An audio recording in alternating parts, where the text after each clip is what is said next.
Hello everyone, myself Dr. Sweta Bharti, Department of History, APM College, Golmuri, Jamshedpur.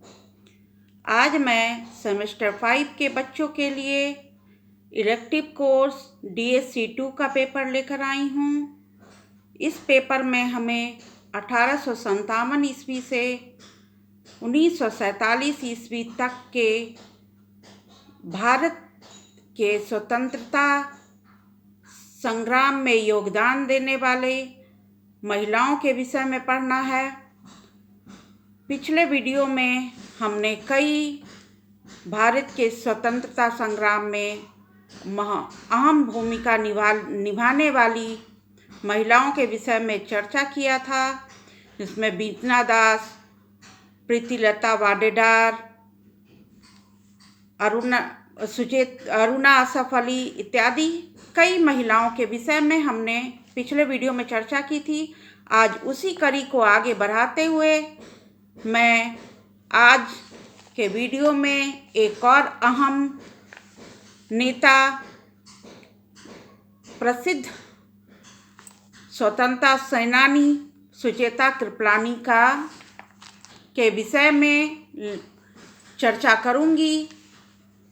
Sucheta Kripalani, तो आज का हमारा टॉपिक है प्रसिद्ध स्वतंत्रता सेनानी सुचेता कृपलानी।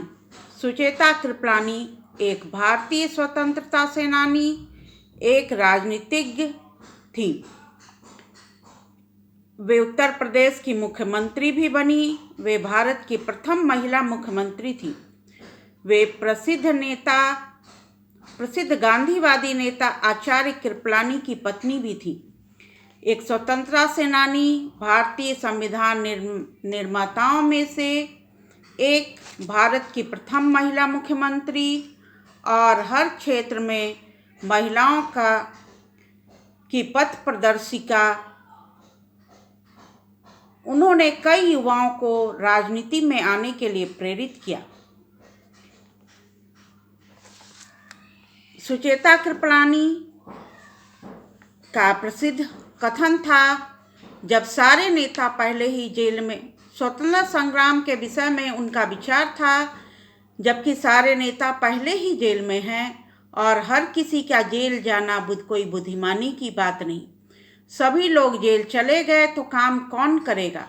काम नहीं होगा तो आंदोलन नेतृत्व विहीन हो जाएगा और रास्ते से भटक जाएगा। ऐसा कहने वाली अरुणा असफ अली ही नहीं, सुचेता कृपलानी भी थी। उन्होंने भी आंदोलन में प्रत्यक्ष रूप से भाग लेने की बजाय भूमिगत रहकर कार्य करना पसंद किया। इस तरह कार्यरत रहने पर उन्हें अपार कष्टों का सामना करना पड़ा, पर 1944 तक उन्होंने पुलिस को खबर नहीं लगने दी।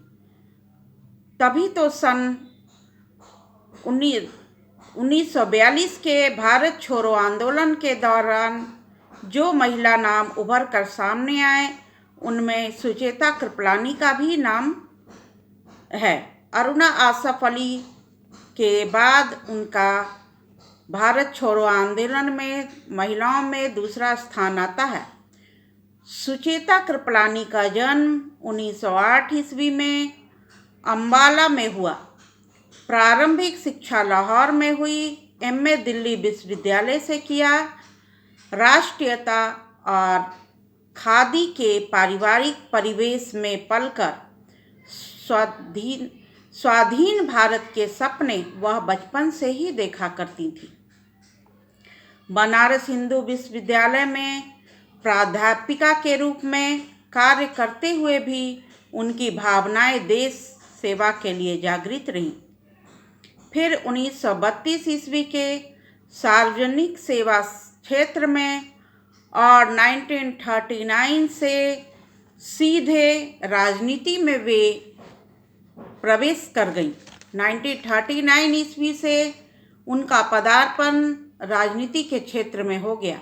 1934 से 1939 तक समाज सेवा के क्षेत्र में रहकर भी वह गुप्त रूप से राजनीति में भाग ले रही थी। हालांकि प्रत्यक्ष भागीदारी और अध्यापन नौकरी साथ साथ नहीं चल सकते थे। फिर उन्होंने कांग्रेस में शामिल होकर स्वतंत्रता संग्राम में प्रत्यक्ष रूप से भाग लेने के लिए अपनी भागीदारी सुनिश्चित करने के लिए अपनी नौकरी से इस्तीफा दे दिया। 1939 ईस्वी में उनके कार्य से प्रभावित होकर गांधी जी ने 1940 ईस्वी में व्यक्तिगत सत्याग्रह के लिए उनके नाम का चुनाव किया। तभी आंदोलन करती हुई वह गिरफ्तार हुई थी।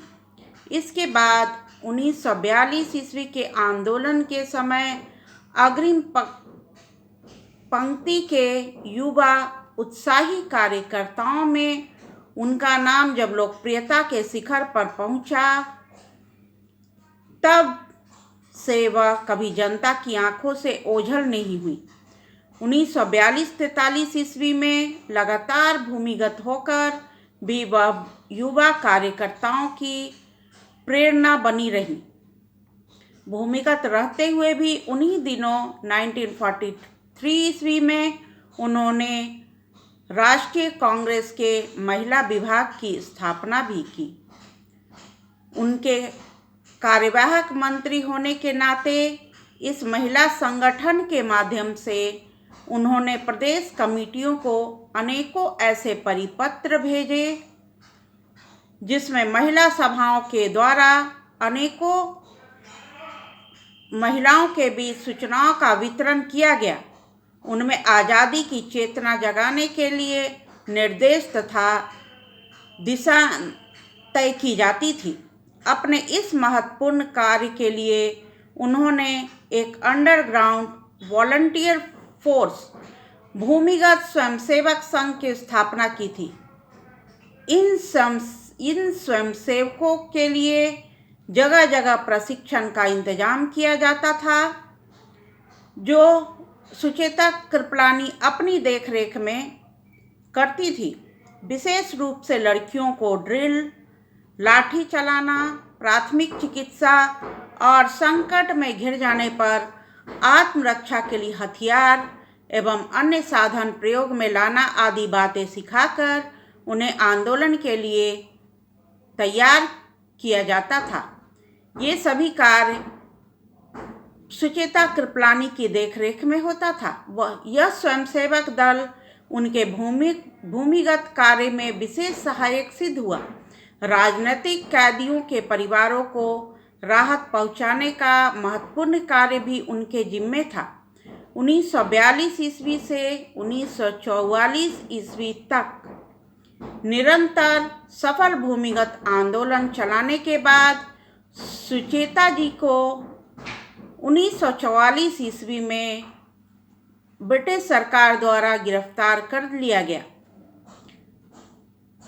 1945 में रिहा होने के बाद सुचेता कृपलानी ने अपना अधिकांश समय समाज सेवा के कार्यों को समर्पित कर दिया।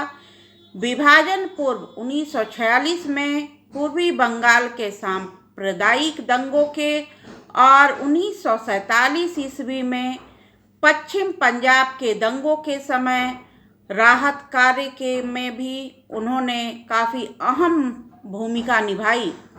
भारत विभाजन के बाद दोनों ओर से अपहरण की हुई महिलाओं को बचाने का कार्य हो अथवा शरणार्थी पुनर्वास का कार्य हो, सुचेता जी इन सभी मोर्चों पर तैनात थी।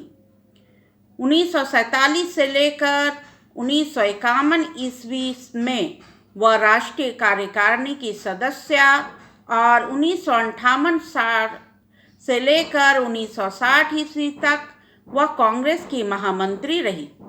1952-57 और 1957 से 62 ईस्वी में वह लोकसभा के लिए निर्वाचित हुई।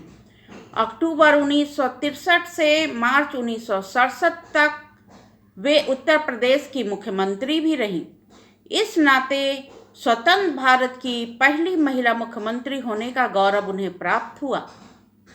राजनीतिक व प्रसिद्ध नेता आचार्य कृपलानी की पत्नी थी राजनीतिक मतभेदों के बावजूद उनका दाम्पत्य जीवन काफी सुखी था। वह भूतपूर्व महिला मुख्यमंत्री थी, एक राजनीतिक नेत्री थी।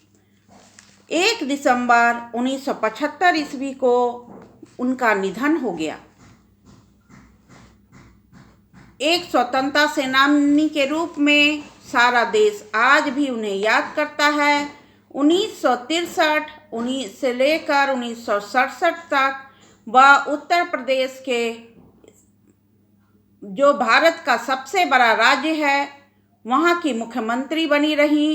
इस अवधि में उन्होंने राज्य के घटते आर्थिक आंकड़ों पर लगाम लगाई, साथ ही यह भी सुनिश्चित किया कि प्रशासनिक कार्यों में विशेषज्ञता बनी रहे। स्वतंत्रता आंदोलन में भले ही वह आचार्य कृपलानी और महात्मा गांधी की सहयोगी थी, लेकिन वास्तविक जीवन में वह एक स्वतंत्र व्यक्तित्व वाली महिला थी, जिनकी अपनी सोच समझ और बुद्धि विवेक था। व्यक्तिगत उन्होंने सिद्ध किया कि एक स्वतंत्र व्यक्तित्व होकर भी एक सामूहिक आंदोलन का हिस्सा बना जा सकता है। भारत की आधुनिक राजनीति के इतिहास में सुचेता कृपलानी हमेशा एक प्रभावी राजनेता के रूप में याद की जाएंगी। धन्यवाद।